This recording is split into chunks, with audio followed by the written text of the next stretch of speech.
안녕하십니까. 잠 못 들겠쥐? 예, 헛소리 무명입니다. 우선 오늘 오디오북을 시작하기 전에 오늘 친구랑 전화하면서 했던 헛소리 같은 거를 먼저 풀고 가겠습니다.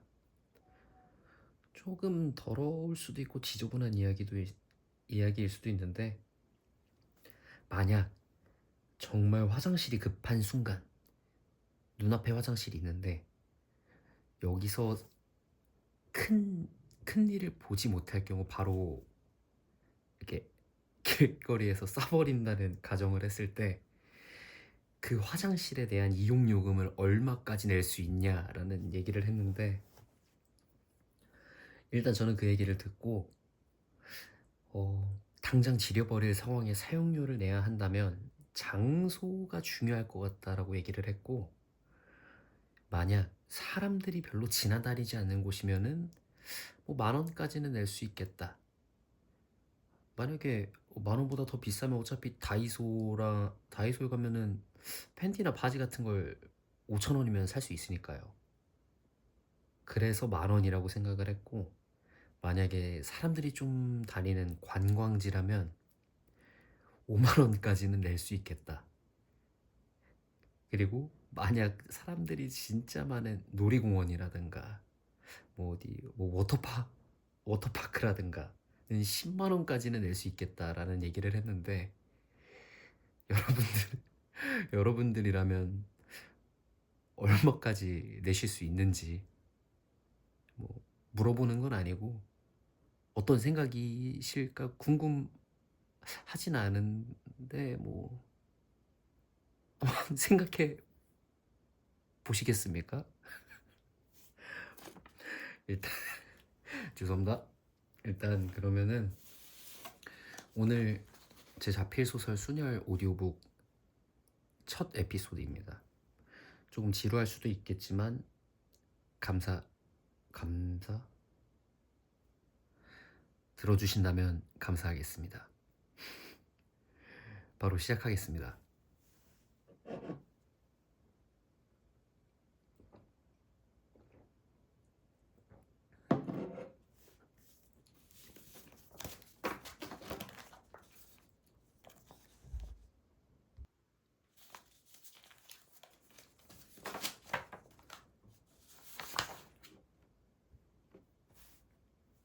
2084년 2월 대한민국 최초의 외국계 한국인 대한민국 대통령 당선.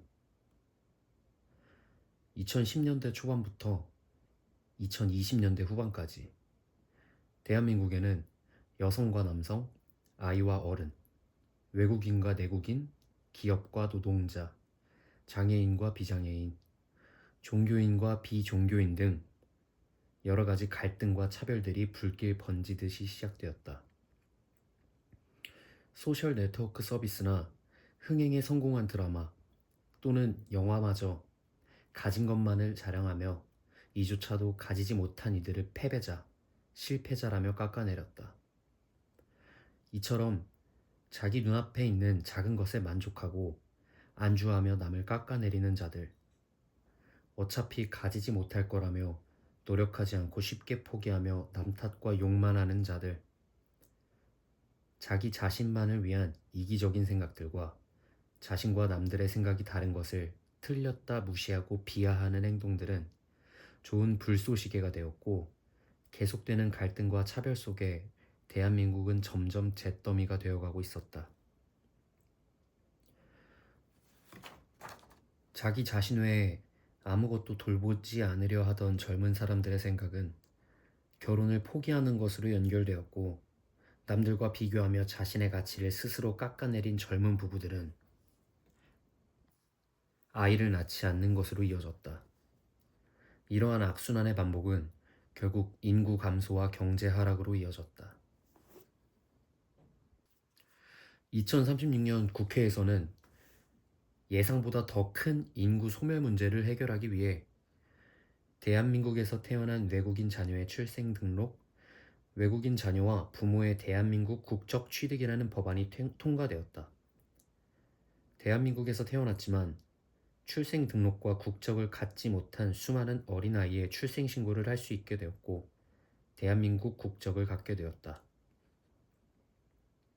2084년 대한민국은 세계 각국에서 들어온 이민자, 외국인들에 의해 혼혈 한국인, 중국계 한국인, 일본계 한국인, 미국계 한국인, 베트남계 한국인, 러시아계 한국인 등 3,500만 명이라는 인구수를 겨우 유지하고 있었다. 3,500만 인구수 중 순혈 한국인은 900만 명조차 되지 않았다. 순혈 한국인 850만 인구 중 500만 명은 70세 이상의 노인, 100만 명은 19세 미만 청소년과 아이들일 뿐, 사회로 나가 경제활동을 할 수 있는 인구는 겨우 250만 명이었다. 2084년 3월 19일 일요일 오후 3시 몽골, 중국, 일본과 함께 동아시아에 섞여 있는 작은 반도 안에 하나였지만 둘로 갈라진 작은 나라 대한민국. 작은 나라 대한민국의 수도 서울. 화려한 꽃들이 만발한 서울특별시 종로구 경복궁 안경회루. 이미 뜨거워진 봄바람이 일렁이는 이곳에선 대한민국 최초의 외국계 한국인 대통령의 첫 국민참여 대국민 담화가 시작되기 직전이었다. 대통령이 입장하기 전 모여든 국민들 손에는 차별 없는 대한민국, 떠오르는 대한민국, 모두가 꿈꾸던 대한민국, 다시 시작하는 대한민국 등 희망찬 문구가 새겨진 응원 피켓들이 들려 있었고, 형형색색의 응원 피켓들은 이르게 핀 꽃들보다 더 화사해 보였다. 대통령님 입장하십니다. 경회루 2층 누각 내부. 나무로 된 배꼽 높이의 낮고 긴 단상 가장자리에 서 있던 남자가 마이크에 대고 힘차게 얘기했다. 시원시원한 허우대, 황금색 머리카락, 깊은 검은색 눈동자, 높은 콧대, 매력적인 중저음의 부드러운 목소리. 어느 누가 봐도 잘생겼다 할 수 있는 외모를 가진 그는 대한민국의 역사적인 대국민 담화 진행을 맡게 된 미국계 한국인으로 최근 개봉한 영화 Do or Die의 주연을 맡은 마틴 건이었다. 이곳에 모인 사람 중 대통령이 아닌 저 사내를 보러 온 사람이 3분의 1은 될 것 같다는 생각이 들 정도로 그 사내에게서는 빛이 뿜어져 나오고 있었다. 잘생긴 사내를 향한 환호인지 서서히 입장하는 최초의 외국계 한국인 대통령을 향한 것인지 모를 환호 사이로 서서히 대통령이 입장했다. 2084년 3월 19일 일요일 오후 3시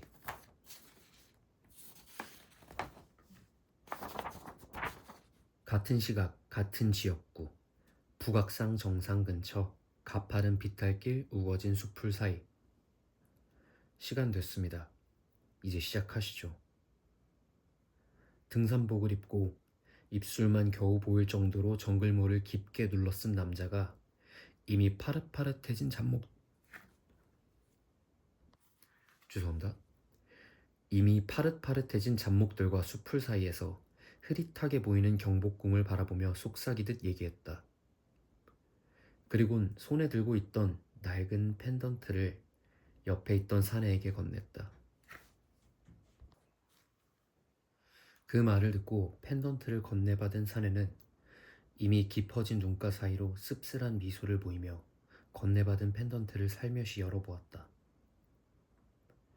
낡은 펜던트 안에는 작지만 깊고 어두운 눈을 가진 사내와 밝지만 얕고 큰 눈을 가진 여인, 그 여인의 무릎에 앉아 여인과 사내의 손이 이 세상 전부인 듯 행복한 미소를 지으며 고사리 같은 손으로 세상을 쥐고 있는 밝은 갈색 단발머리 검푸른 눈을 가진 소녀가 찍혀있는 오래된 가족사진이 담겨 있었다.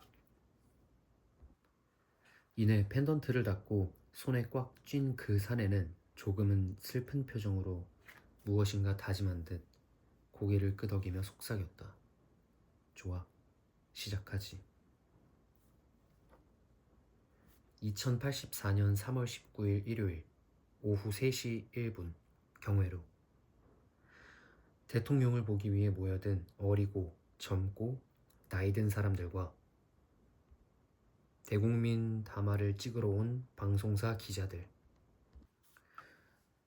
주변에는 경회루 2층 누각 내부를 보기 힘들 정도로 빼곡히 모여 날아다니는 촬영용 드론, 수많은 인파 속에서 돌발 상황을 방지하기 위한 검은 양복을 입은 대통령 경호원들, 비상사태를 대비해 경회루 바깥에 대기하는 경찰과 소방관, 구급대원들까지 모여 북적이는 지금 이곳, 지금 이 순간이 대한민국에서 가장 큰 화제거리인 것을 증명하는 듯 보였다.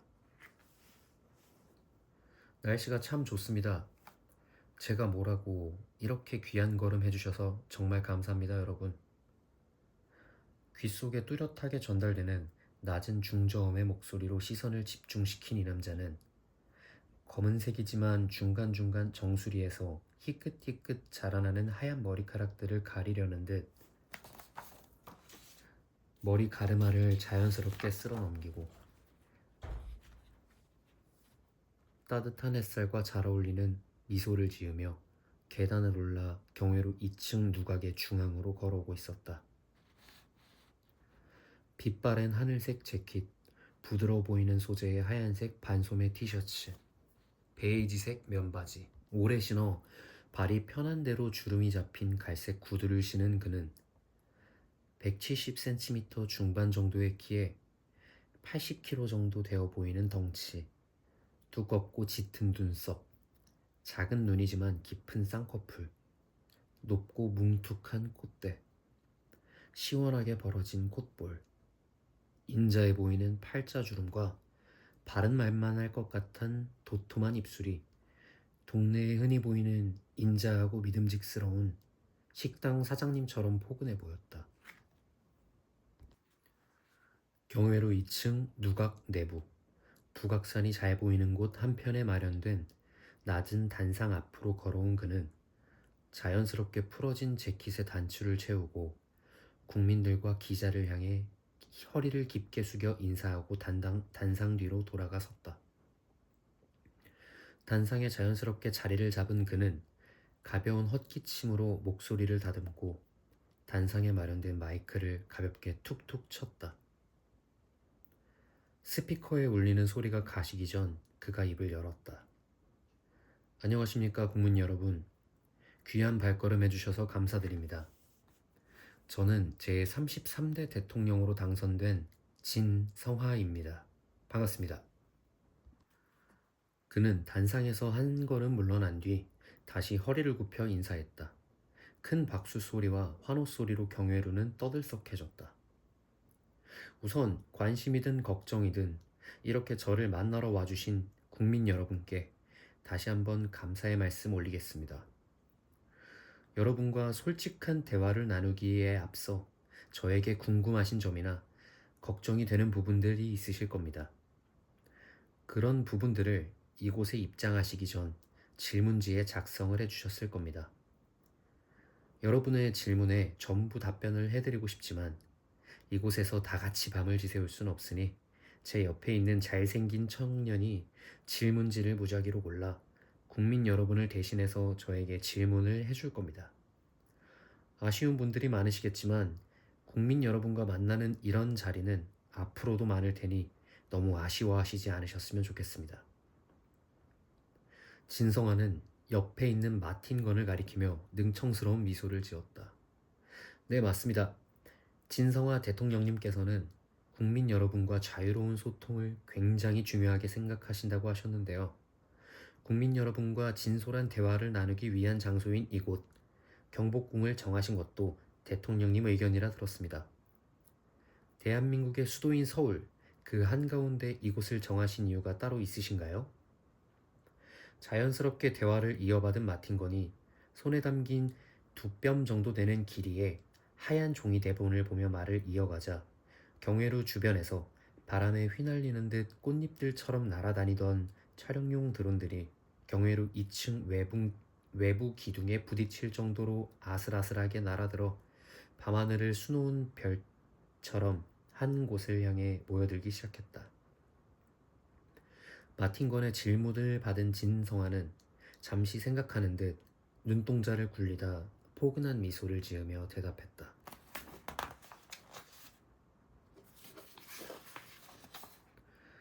일단 이곳은 대한민국을 대표하는 궁궐 중 하나이고 외국인, 내국인 할 것 없이 대한민국을 대표하는 장소를 선택하라고 한다면 그 누구라도 이 장소를 선택했을 겁니다. 제가 대통령 후보자였을 때부터 내걸었던 슬로건인 차별 없는 대한민국, 모두가 평등한 대한민국을 만들기 위한 국민 여러분과 첫 만남의 장소로 저 역시도 이곳 말고는 떠오르지 않았습니다. 진성아는 차분하지만 귓속으로 파고들어 가슴까지 울리는 특유의 목소리로 말을 마쳤다. 좋은 답변 감사드립니다. 저도 따스한 햇살과 화사한 꽃들이 어우러진 이 장소가 굉장히 마음에 듭니다. 그럼 이제 국민 여러분이 정성스럽게 작성해 주신 질문지를 뽑아보도록 하겠습니다. 여러 가지 질문이 적힌 쪽지가 들어있는 짙은 감색의 나무 상자를 든 경호원이 진성아의 뒤쪽에서부터 걸어와 마틴건에게 건네주었다. 나무 상자 안에 손을 넣고 휘적거리다 쪽지 하나를 꺼내들어 반에 반으로 접힌 쪽지가 찢어지지 않게 조심스럽게 열고 내용을 확인한 마틴건은 당황한 듯 애써 웃음을 지으며 입을 열었다. 아무래도 제가 무작위로 뽑은 쪽지이기 때문에 질문다운 질문이 아닐 수도 있겠습니다. 첫 번째 질문입니다. 짙은 눈썹, 시선을 사로잡는 콧대, 두툼한 입술, 넓은 어깨, 탄탄해 보이는 가슴, 두꺼운 허벅지. 쳐다보는 것만으로도 황홀해서 가슴이 녹아내릴 것 같아요. 라고 질문지에 적어주셨는데 이제 이런 난해한 내용이 적힌 질문지들은 읽지 않고 넘기도록 하겠습니다. 마틴건이 질문이 적힌 쪽지를 다시 접으며 얘기하자 진성아는 단상 위에 올려진 마이크에 대고 답변하기 시작했다. 하하하. 제 나이가 올해로 벌써 60입니다. 60살 먹은 아저씨에게 이런 좋은 말씀 해주시니 너무 기쁘고 자존감이 올라가는 느낌입니다. 하지만 지금 여러분과 함께하는 자리는 제 외모보다는 앞으로의 대한민국을 위한 자리니 마틴건 배우님의 말처럼 방금 질문과 비슷한 종류의 내용이 적힌 질문지들은 읽지 않고 넘어가도록 하겠습니다. 진성아는 흐뭇한 미소를 짓고는 마틴건을 바라보며 단호하게 대답했다. 첫 질문지부터 예상하지 못한 질문이 나오자 웅성거리던 주위의 사람들의 관심을 돌리려는 듯 마틴건은 경호원들에게 급하게 손짓하여 건네받은 작은 나무 상자를 휘저기곤 다음 질문지를 꺼내들어 진성아의 눈치를 살피다 조심스럽게 쪽지를 열어보았다. 그리곤 조금 긴장된 목소리로 입을 열었다. 네, 그럼 두 번째 질문입니다. 아직도 손길이 닿지 않는 곳에선 당장 오늘 내일 하며 밥 벌어먹을 걱정하는 이들이 많이 있습니다. 대통령님께서 만드시겠다고 말씀하신 차별 없는 대한민국, 모두가 평등한 대한민국에는 우리와 같은 사람들이 당장 오늘을 걱정하는 일이 없게 만들어 주실 수 있겠습니까? 라고 질문지에 작성을 해주셨습니다. 생각보다 날카로운 질문을 해주셨는데 이 질문에 대한 답변이 궁금합니다, 대통령님. 드디어 예상할 수 있는 질문이 나왔는지 질문을 마친 마틴건은 안심한 듯 긴장이 조금 풀려 조금은 부드러워졌지만 전보다 뚜렷한 눈빛으로 진성아를 바라보았다. 물론 보이지 않는 곳 전부를 제가 챙길 수는 없습니다. 하지만 이것 하나만은 약속드릴 수 있습니다. 지금처럼 보이진 않지만 닿을 수 있는 곳에서 말씀해 주신다면 그 어느 곳이든 저는 손을 내밀고 잡아드릴 힘과 마음이 있습니다. 그러니 언제든 저에게 손을 뻗어 주십시오. 진성아의 진심이 담긴 듯한 말투와 목소리에 국민들은 진성아, 진성아 외치며 환호하기 시작했다. 경회로 내부가 환호하는 국민들로 소란스러워지자 경호원들은 진입금지선 내부로 사람들이 쏠리지 않도록 경계를 강화하기 시작했다. 대통령님 말씀에 가슴이 벅차오르네요. 최초의 외국계 한국인 대통령님답게 저 역시도 정말 크게 변화하는 대한민국이 될 것 같아 벌써 기대가 됩니다. 진성아의 답변에 크게 감격한 표정을 지은 마틴거는 진성아를 바라보았다. 큰 환호 소리와 박수 소리에 말을 잇지 못하고 있던 마틴거는 날카로운 시선과 눈이 마주쳤다. 고개는 여전히 앞에 모인 국민들을 향해 있지만 자신을 향해 날아와 꽂힌 날카로운 시선의 주인은 분명히 진성아였다. 당황한 마틴거는 서둘러 질문이 적힌 세 번째 쪽지를 꺼내들어 읽기 시작했다.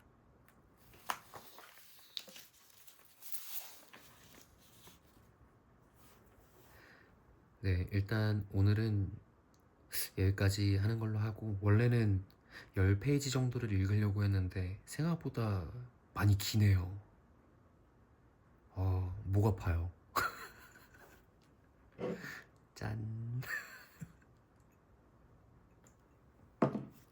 그래도 최대한 빨리 올릴 수 있게 한번 해보겠습니다. 그리고 지금 비가 많이 오는데 비, 태풍 피해 안 보시게 항상 조심하시고, 비 오는 날은 계곡 가지 마시고. 제가 최근에 계곡 갔다 왔다가 고급 레스토랑에 나오는 미디움 레어로 구워진 소고기 마냥 살이 익었는데 정말 쓰라립니다. 정말 쓰라려요. 아무튼 비 조심하시고, 물 조심하시고, 햇빛 조심하시고. 오늘 하루도 고생하셨습니다. 편안한 밤 되시길 바라겠습니다. 너무 금 마무리하는 것 같지만 맞습니다. 안녕히 주무시고 잠 못 들게 쥐.